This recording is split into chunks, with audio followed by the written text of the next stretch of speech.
Hello everyone, आज हम पढ़ेंगे संकुलन दक्षता। देखिए संकुलन दक्षता क्या होती है। कोई भी जो क्रिस्टल होता है उसमें कितनी मात्रा में, कितने प्रतिशत मात्रा में अवयवीकरण स्थान घेरे हुए होते हैं, वो उस क्रिस्टल की संकुलन दक्षता कहलाती है। ये संकुलन दक्षता होती है, वो विभिन्न संरचनाओं में अलग अलग होती है। हम पहले बात करें एचसीपी, एफसीसी और सीसीबी में, तो इनकी संकुलन दक्षता कितनी होती है, सबसे पहले हम ये याद करते हैं। इसके लिए हम एक स्ट्रक्चर बनाते हैं। माना कि ये एक घनीय एका कोष्ठिका है।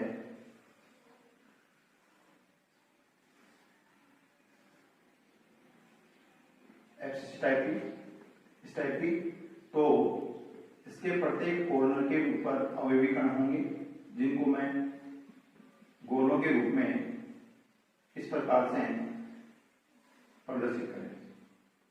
इसके अलग के ऊपर भी एक अवयवीकरण होगा कॉर्नर के अलावा।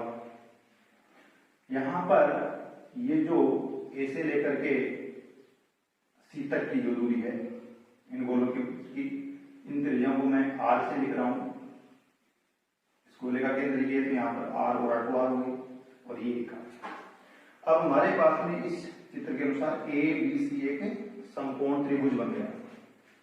ए बी सी समकोण त्रिभुज। इससे हम देखते हैं इसकी संकुलन दक्षता कैसे ज्ञात करेंगे। तो देखिए यहाँ पर ए सी कर्ण पाइथागोरस प्रमेय है। ए सी स्क्वायर बराबर A B square plus B C square. क्योंकि ये घनीय का कोष्ठक है, इसके जो एज हैं किनारे वो हैं ए, प्रत्येक जो किनारा है वो इसका क्या है, ए। तो हम लिखेंगे यहाँ पर ए सी स्क्वायर बराबर A B square A square plus B C square भी ए स्क्वायर, क्योंकि ये प्रत्येक जो किनारा है वो क्या है, ए। ए सी स्क्वायर बराबर हमारे पास में आ गया 2a स्क्वायर और ए सी बराबर √2a।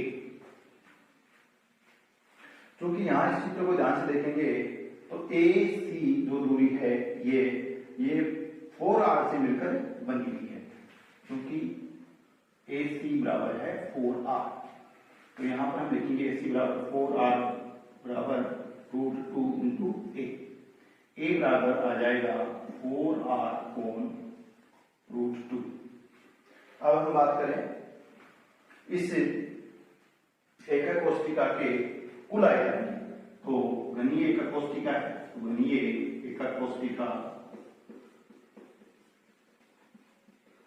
का कुल आयतन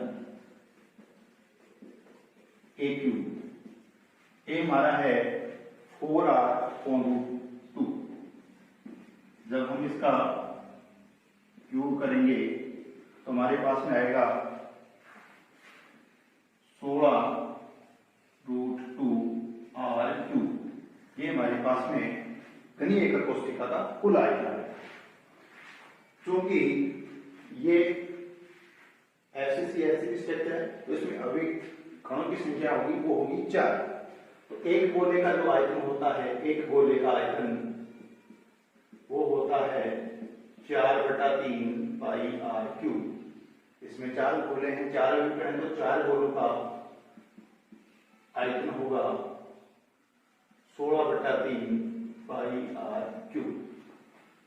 अब हमारे पास में कुल अवयवीकरणों की जो आयतन है वो भी आ गया, घनीय एकक कोष्ठिका का कुल आयतन आ गया। तो इससे हम संकुलन दक्षता निकालते हैं। इसके लिए हम संकुलन दक्षता निकालेंगे। तो देखिए संकुलन दक्षता बराबर कुल जो 4 गोले हैं उनका आयतन अपोन घनीय एकक कोष्ठिका का कुल आयतन इंटू 100। तो हम लिखेंगे 4 गोलों का कुल आयतन 16/3 पाई r क्यूब अपोन घनीय एकक कोष्ठिका का कुल आयतन ए क्यूब 16 √2r क्यूब इंटू 100। जो कैंसिल हो रहा है उसको कैंसिल कर दो।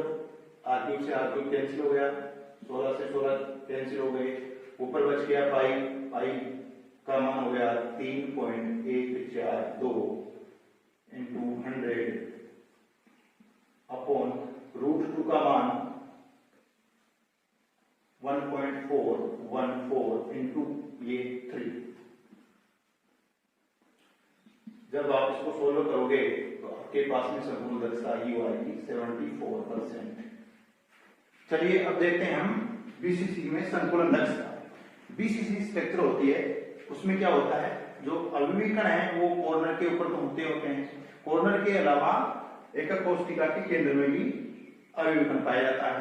माना ये बीसीसी संरचना है, इसमें अवयवीकरण कॉर्नर के अलावा ये इसके सेंटर में भी है। तो इस प्रकार से ये चित्रानुसार एक हमारे पास में डायग्राम है। इसमें दो प्रकार के यहाँ पर त्रिभुज बन रहे हैं, EFD और AFD। इससे हम बीसीसी में संपूर्ण दक्षता ज्ञात करेंगे। तो पहले हम इस संपूर्ण त्रिभुज की बात करते हैं। संपूर्ण त्रिभुज EFD से संपूर्ण त्रिभुज EFD। तो देखिए यहाँ पर ये FD का कर्ण है, तो पाइथागोरस प्रमेय से FD² बराबर EF का स्क्वायर प्लस FED का स्क्वायर। यहाँ पर F और D ये है हमारा B, तो B का स्क्वायर, और EF और ED ये इसके किनारे हैं, ये है A square plus A square, तो B स्क्वायर बराबर आ गया 2A स्क्वायर। अब हम त्रिभुज AFD की बात करते हैं। त्रिभुज AFD से त्रिभुज AFD है, उसमें इसका जो कारण हुआ है ये AF का स्क्वायर बराबर AD square plus FD square.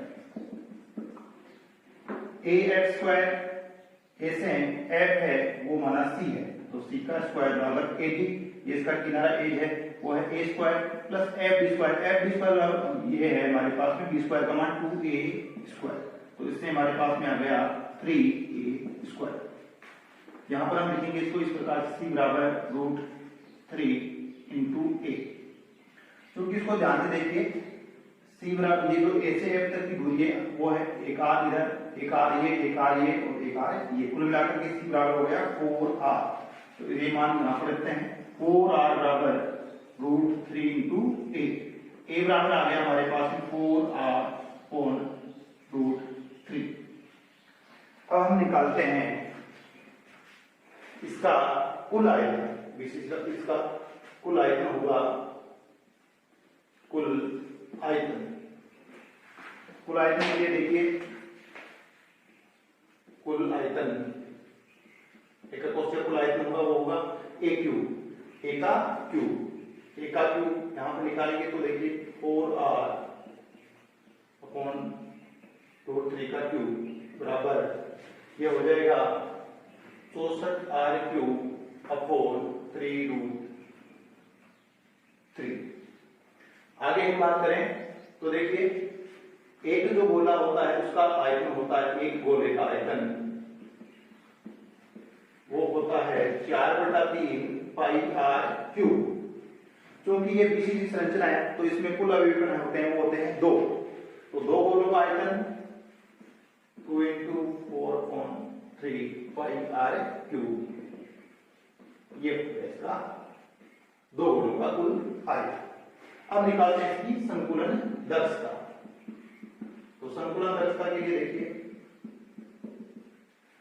कुल गोले कितने, दो गोलों का आयतन कितना 8/3 πr³।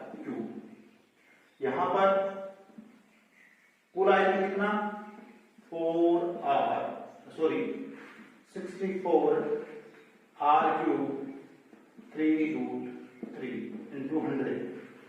इसको हम इस प्रकार से भी लिख सकते हैं सरल रूप में 8/3 πr³ इंटू 64R³ ऊपर की ओर ये ऊपर चला जाएगा तो 3√3 इंटू 100।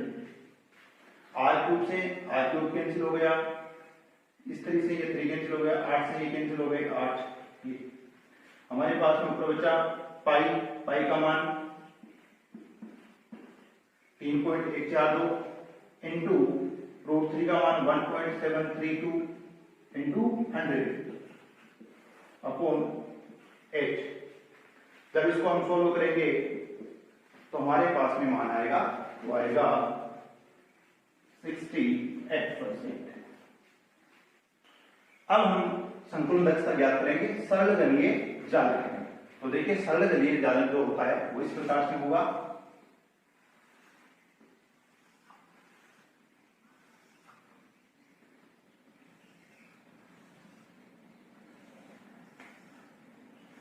ये सरल गणीय जालक, इसमें खास बात क्या है, अवयवी कण है वो केवल इसके कॉर्नर के ऊपर स्थित होंगे। मान लीजिए ये यहां पर अवयवी कण है वो इस प्रकार से है, इसके ऊपर है वो है अवयवी कण इस प्रकार से। ये जो यहां से यहां तक की जो दूरी है, इसका जो किनारा है ये है a, ये जो r है दूरी, ये r दूरी, तो कुल मिलाकर के a बराबर हो गया 2r। इसका जो किनारा है वो हो गया 2r। अब हम इसका आयतन निकालते हैं। आयतन निकालने के लिए देखिए यहां पर एकक कोष्ठक का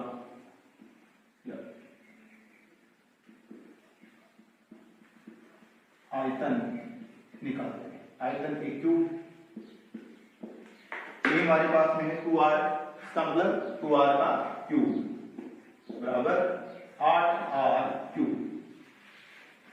ये एकक कोष्ठिका का कुल आयतन आ गया हमारे पास में 8r क्यूब। अब हम बात करें गोले का जो आयतन होता है वो होता है गोले का आयतन